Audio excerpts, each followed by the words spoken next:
this is part 2 of violin arching on the top. Part 1 we talked over how to do this initial arching like this. I did it about half of it. So when I finished the other half, got it smoothed down, got kind of the big rough marks off. You can see these are plain marks. And then I went and did the edge thicknessing. Now this is done, or at least I do it, with an overarm router. So the router head actually sits here above with the router bit spinning here. And you come down and leave a gap on the table, and there's a side stop that the top rubs against. I didn't video it because it's just loud. Maybe sometime in the future I'll do that. Anyway, so now I want to go over what to do after we've got that step done. So when we look at this now, I have this new edge here that's not going to be obviously in the finished piece. So I have to come and carve from this point that I had before down to this new edge here. Now this edge in the C-bout is on the inside edge of the purfling.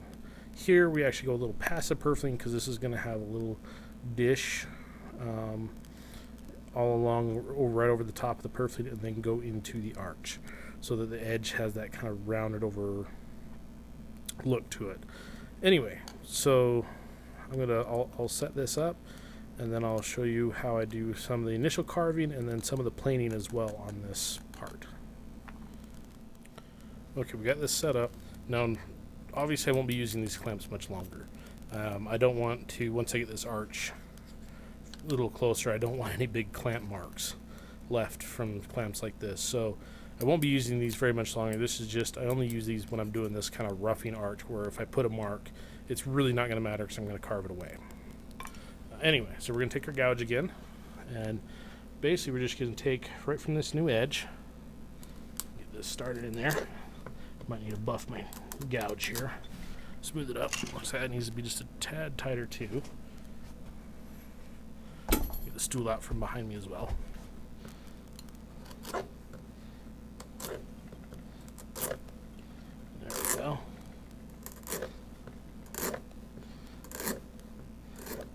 So all I'm doing here is just knocking off that new edge that I made. I'm going to go kind of with the grain instead of across it here for just a second. I'm doing this curve right here. Carve that in. I got to be careful I don't come in and hit this chisel, or my gouge, sorry, on the clamp, because that'll ruin an edge real quick.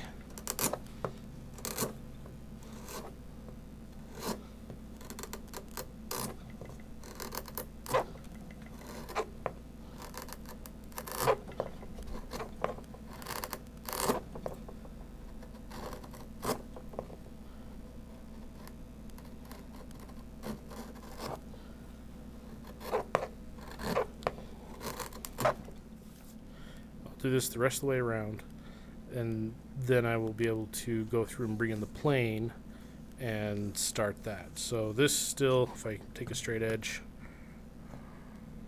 see if I get it backlit, you'll see it's got a curve to it. This gouge doesn't quite sit flat. It's not too curved, but it's a little. There we go. There you can see a little more. Anyway, so you can kind of see that curvature. So I'll be taking this down more, level this off a little bit more so we can start that final arch, and we'll start carving into this.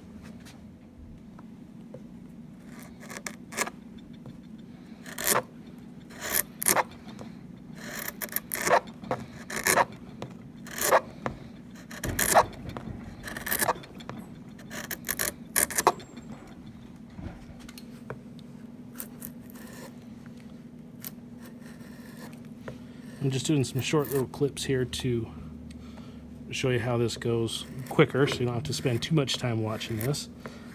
It's all kind of the same thing, just a little bit different process as we hit each part.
Okay, so there's the rough carving done. I'm going to turn you just a little bit so you can kind of see it all.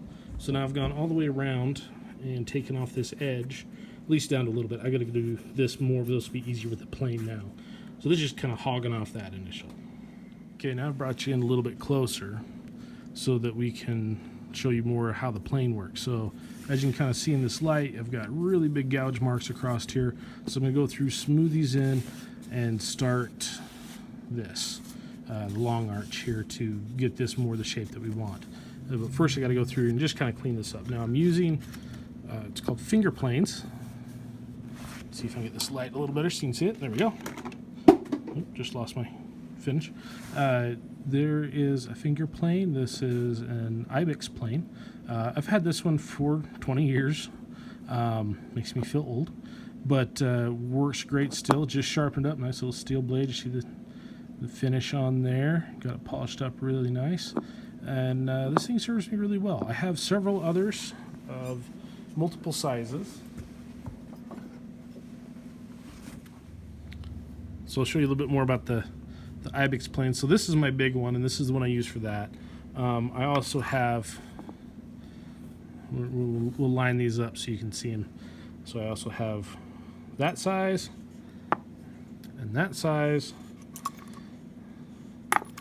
and little tiny dude. Now of course you can see by my finger these guys get really small, and I also have other ones that are just as small, if not smaller. This one is the one I will be using when I get down right in here in the corner once the purfling is in. I also have ones that I've made that are bigger, so like this is another that's brass and copper. Now of course this is just rustic, but it does its job. It's a tool.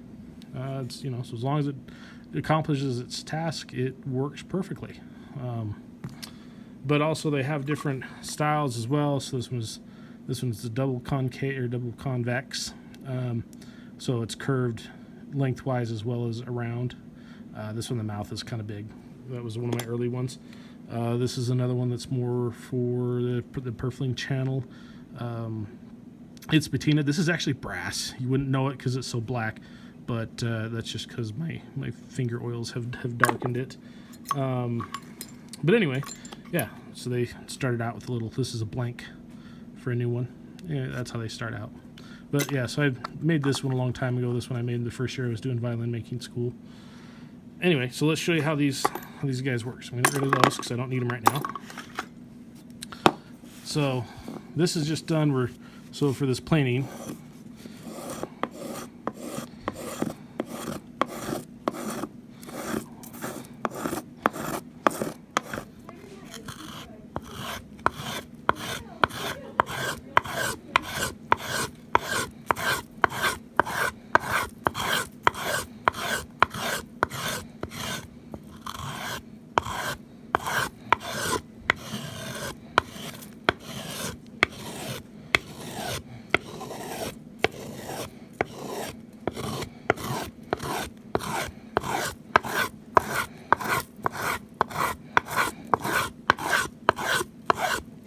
so now as I'm playing, I'm going to start transitioning into this flat part that I had here to start bringing this arch up in, so it's a gradual curve all the way.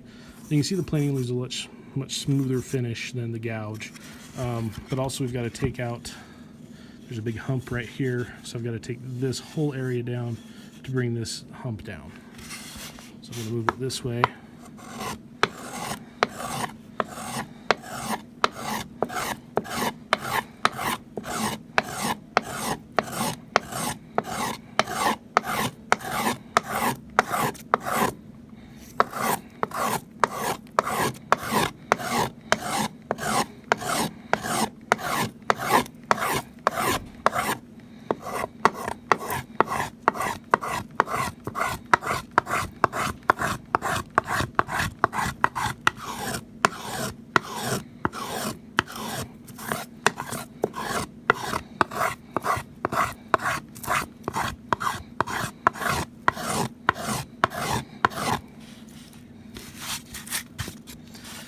Anyway, so I will continue this the rest of the way around the top, getting rid of, you know, the rough stuff here like this. You can kind of see the difference.